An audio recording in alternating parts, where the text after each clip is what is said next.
Herbert George Wells is in the history books as a visionary, the father of science fiction, the man who imagined the future.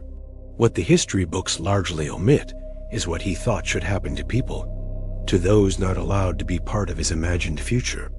This is the story of the other H.G. Wells, the one who wrote at length about the elimination of what he called the people of the abyss, the one who was a member of an organization whose symbol was a wolf dressed in sheep's clothing. He had documented intellectual relationships with architects of an ideology that the Nazi eugenics program later drew from. He published a detailed blueprint for elite control of world civilization, under his own name, yet called it a conspiracy. All of it is in the historical record. Almost none of it is in the textbooks. The eugenics. To understand Wells' eugenics beliefs, you have to understand the era he grew up in. Eugenics, the idea that human populations could and should be selectively managed to produce better outcomes, the same way animal breeders managed livestock, was not a fringe position in the late 19th and early 20th centuries. It was mainstream science, endorsed by respected institutions, published in peer-reviewed journals, and advocated by people who were considered the most enlightened and progressive thinkers of their time. Charles Darwin's cousin Francis Galton coined the term in 1883. The argument was simple and seductive to a certain kind of mind. If evolution is real, and if human intelligence and capability have heritable components, then the composition of the human population is not fixed. It can be shaped. The question was only whether it would be shaped intentionally by intelligent design or left to the blind in a wasteful process of natural selection. Wells found this argument compelling. He found it compelling early, and he did not let go of it. In his 1901 book, Anticipations, Wells wrote explicitly about what he called the people of the abyss, his term for the poor, the sick, the mentally ill, and what he described as the races he believed were incompatible with the world state he was trying to build.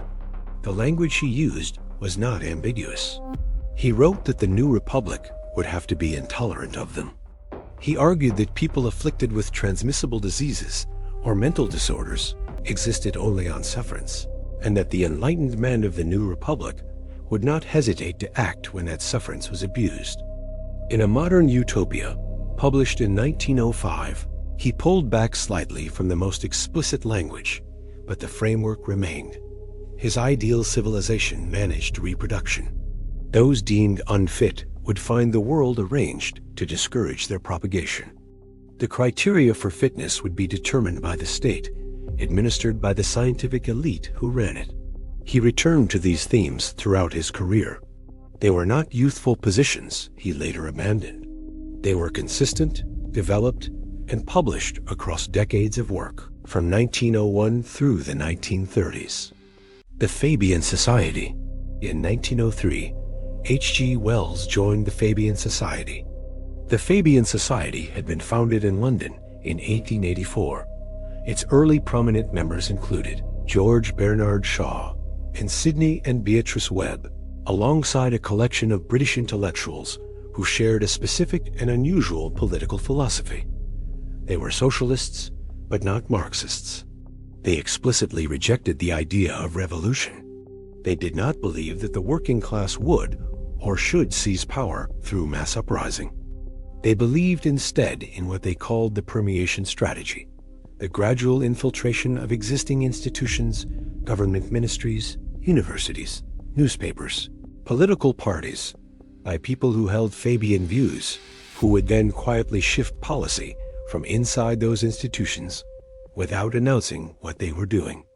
The official emblem that would later be depicted in the Society's famous stained glass window showed Shaw and a colleague hammering the world into shape on an anvil. The window also depicted a wolf in sheep's clothing. They chose that symbol deliberately. They knew what they were doing, and they were not embarrassed about it. Wells joined the Society with enthusiasm and immediately began trying to change it. He thought the Fabians were too timid, too focused on incremental policy change, too unwilling to think on the scale he believed the moment required. He published a pamphlet called This Misery of Boots, gave lectures, argued for a more ambitious program, and made himself sufficiently difficult that by 1908 he had resigned from the society. But the intellectual framework he developed during those years, the idea of a small, self-selected elite quietly taking control of civilization systems for the good of humanity, as that elite defined it, remained central to everything he wrote afterward. Wells' eugenics beliefs did not exist in isolation. They were part of a complex network of ideas. Margaret Sanger, founder of Planned Parenthood, admired Wells and corresponded with him. She shared his belief that birth control was a tool for population management, applied to those deemed unfit.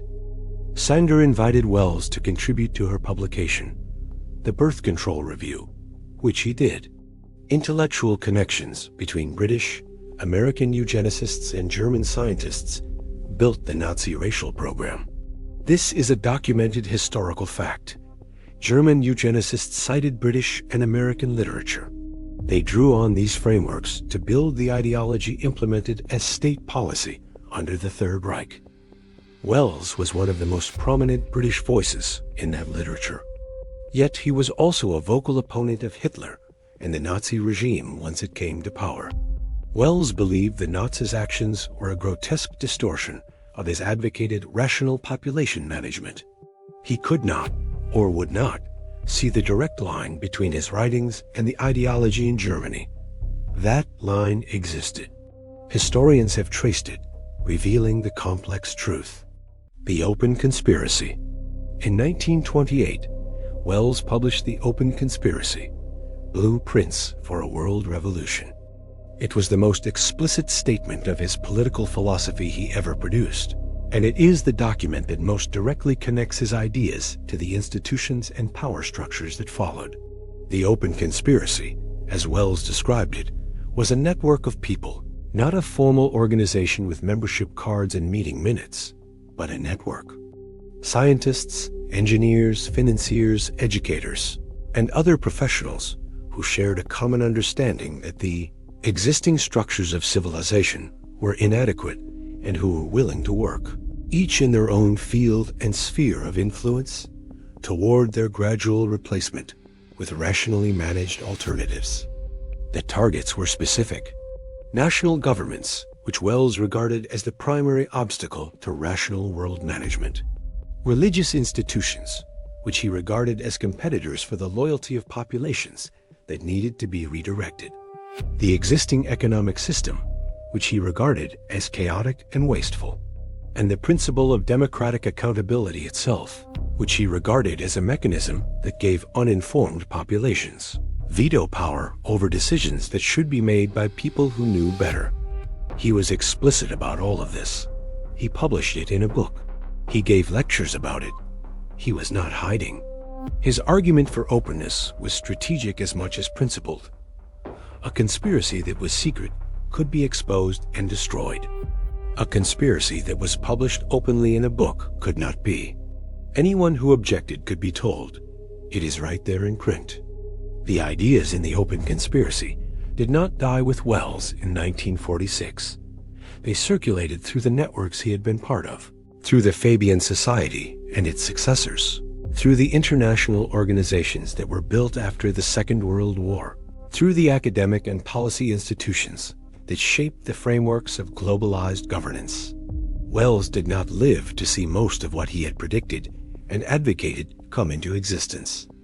But the architecture of the world that was built after his death, the United Nations, the World Health Organization, the World Bank, international courts, global regulatory bodies, is recognizably the architecture he described. He called it the Open Conspiracy. He said it was inevitable. He published the blueprint in 1928. H.G. Wells was not a simple man, and he does not deserve a simple verdict. He was one of the most significant writers of the 20th century. He was also a eugenicist who wrote about the elimination of people he deemed inferior, in language that was not vague or metaphorical. He was a visionary who predicted the internet, the atomic bomb, the United Nations, and aerial warfare with uncanny accuracy. He was also a man who conducted affairs with vulnerable women in his own social circle and used his philosophy to justify it. He was a member of a society whose explicit strategy was the quiet infiltration of existing institutions by people who believed they knew better.